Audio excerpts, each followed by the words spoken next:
So while we are reorganizing the stage, our next LP that will join me on stage in a very few seconds is Francois Xavier Vucekovic. He is Chief Investment Officer at Edmond de Rothschild Private Equity, and I think we are set. So yes, please welcome him on stage.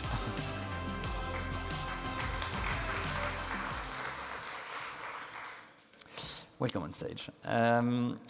Could you maybe describe your approach, the approach of Edmond Rothschild Private Equity to private assets, and how you build long-term relationship with GPs? Yeah, thank you for the kind invitation. So Edmond Rothschild is a family-owned financial institution.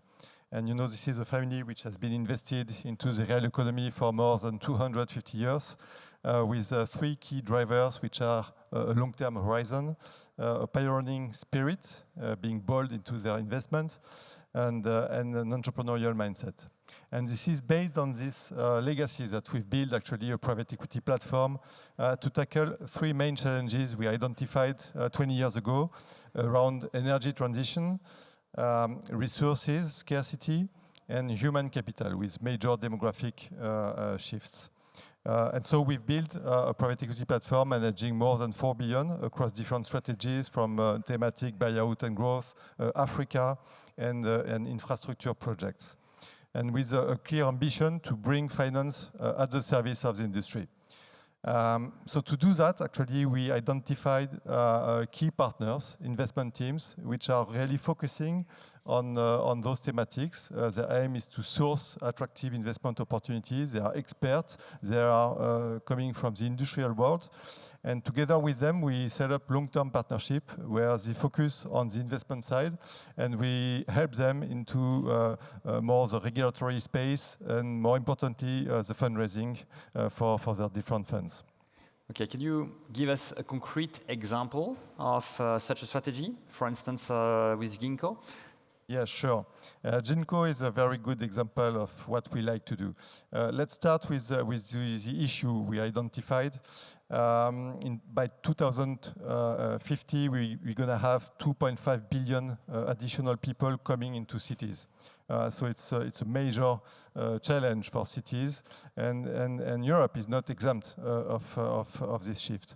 So we need to find opportunities to build additional housing to take all those people into cities.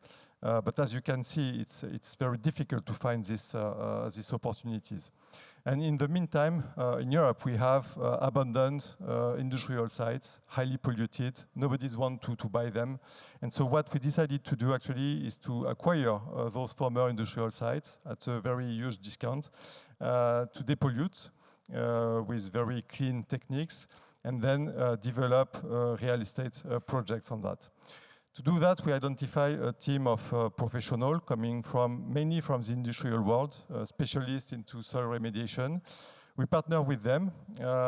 We identify a pipeline of projects because you can write the best strategies on paper, but then you need to be sure that it exists on reality, and you need to make sure that this is scalable, replicable, to have a true impact. And together with this team, we identified anchor investors. We work with European Investment Bank, Caisse de dépôt et consignation. And so we started with the first fund 15 years ago, 80 million. And now we manage more than 600 million euros on this strategy. We have invested into more than 30 different projects in Europe and remediated more than 150 hectares of polluted soils.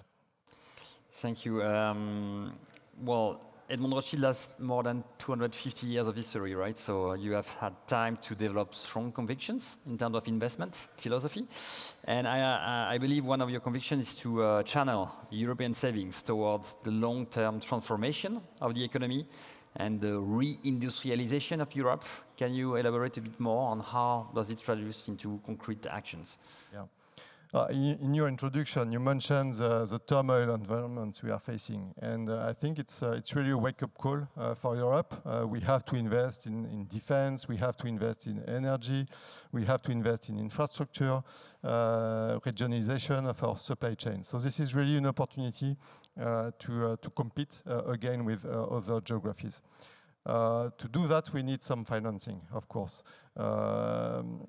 Governments can provide some financing. We can see in Germany an ambitious budget, but as you all know, public budget is limited. So we need actually to gather private money to finance all those changes.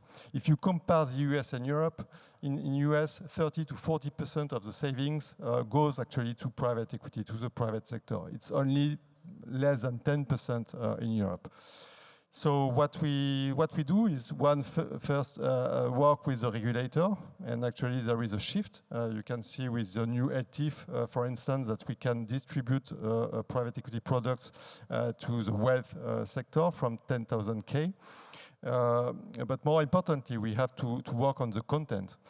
So work on the fund-of-fund approach, for instance, with a diversified portfolio of projects, of products, to propose to clients a good balanced risk-return portfolio, and actually put together impact strategies together with performing strategies. François, Xavier, thank you. Thank you very much. And let's move to the last round.